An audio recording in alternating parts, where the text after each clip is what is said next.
Bon, on est jeudi, vous êtes parti depuis samedi. T'as pas manqué de boulot hein, au cours de ces jours?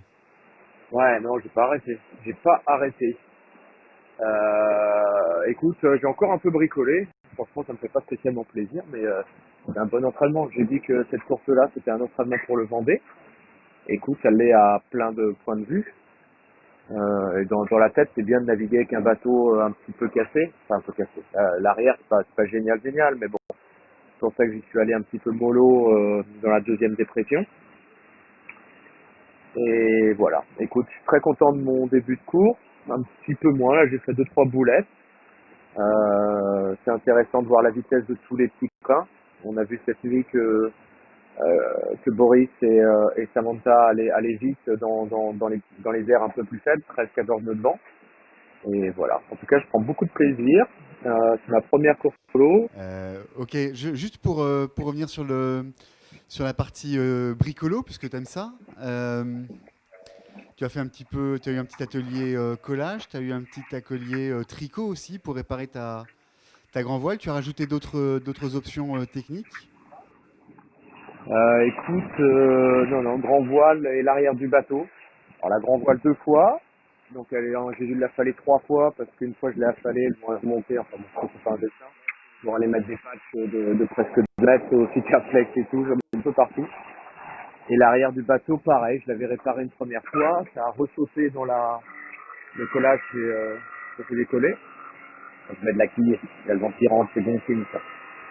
Et, et hier, j'ai découpé une latte que j'ai coupée en petits morceaux, que je suis venu coller sur la cloison et au fond de coque. Et en fait, j'ai fait un lashing entre le fond de coque et la cloison, puisque c'est décollé. Et j'ai essayé de mettre autant de petits cas que je pouvais entre les deux. Voilà. C'est pas très joli. Je pense qu'on va se moquer de moi à l'arrivée, mais j'espère que ça tiendra. Ouais, en gros, tu défends vaille que vaille ton surnom de Mister Fix-It.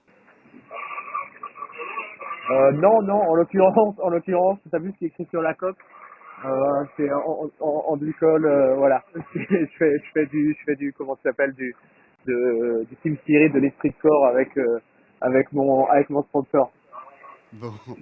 Euh, Ouais, Kevin, j'aimerais bien que tu nous racontes ce jeu mental là, qui consiste à traverser les systèmes météo, les DEP, les zones de molle, les DEP, les zones de molle, les cartouches, etc. Ça demande quand même de votre part une certaine agilité. Est-ce que tu peux nous raconter tout ça?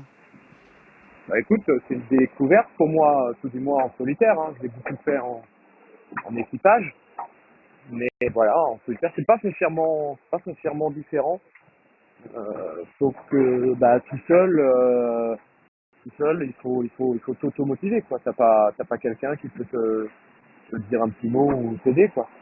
Donc alors maintenant, on a quand même les avantages d'avoir les connexions internet.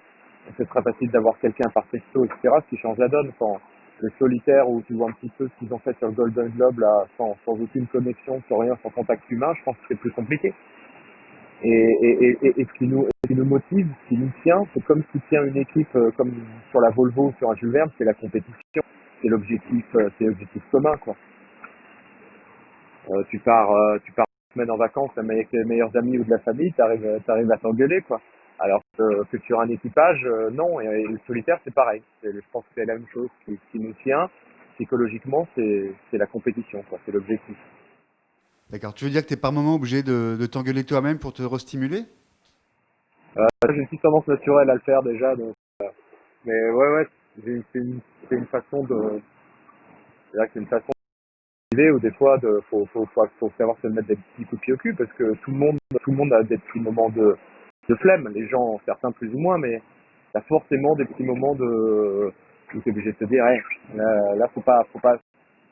Et si tu rentres dans le facile, en plus, après, c'est très compliqué d'en sortir, quoi. Tu commences à rentrer dans un mode où je me laisse aller, je me fais pas trop mal. T'en sors jamais. Donc, faut surtout pas, faut jamais lâcher le morceau. Ouais. Du coup, j'imagine que tu auscultes un petit peu ta manière de te comporter en solitaire sur cet IMOCA. Tu avais des objectifs en termes d'organisation de vie à bord, de méthodo personnels? Écoute, que j'avais comme objectif de prendre un rythme Vendée Globe. Alors, je sais pas si c'est sur un rythme Vendée Globe, hein. On est parti un petit peu quand même, ça a envoyé au niveau manœuvre et en termes de vitesse. Mais voilà, j'avais ça comme objectif. Écoute, je sais pas si j'ai réussi, en tout cas j'ai trouvé un rythme. Dis, je te regardais t'agiter tout à l'heure sur le bateau, enfin t'activer plutôt, Ouais. et puis jeter un œil à la mer. On voit des couleurs, des bleus, des pastels, des gris, qui ont l'air Ça c'est assez géniaux. Le très paysage est gris. assez dingue. Est-ce que tu peux nous raconter un peu l'environnement? Ouais, c'est très gris. Et puis ce qui est dingue, c'est qu'on va quand même passer une bouée virtuelle. Et je sais pas si tu vois là. Ouais. Il y a comme un Rougnan qui redescend. Qui a réussi à faire l'intérieur à. Voilà une mais l'intérieur à Charal et à Pivia. Oh, zut, moi, je pensais avoir de la gauche et réussir à faire pareil à Boris et Samantha et je vais pas réussir.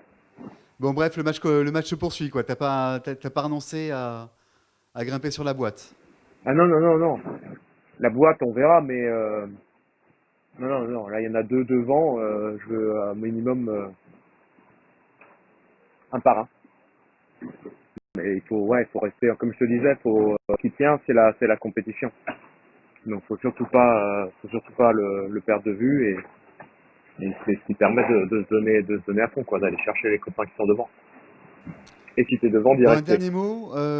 Comment tu estimes là les performances de PRB? Qu'est-ce que tu apprécié? Quels vont être les chantiers sur lesquels vous allez bosser d'ici le Vendée Globe? Enfin, écoute, moi, c'est d'abord la fiabilité. C'est avant tout la fiabilité. Le bateau, en termes de performance, j'ai plus à part les voiles. Où, moi là, voilà, j'ai deux voiles neuves à bord, mais sinon c'est des voiles qui commencent à dater un petit peu. Donc à part des voiles neuves, c'est la fiabilité avant tout, pour ne pas avoir des problèmes comme j'ai pu avoir là, des problèmes structurels, les problèmes de structure à l'arrière du bateau, pour ne pas avoir ça.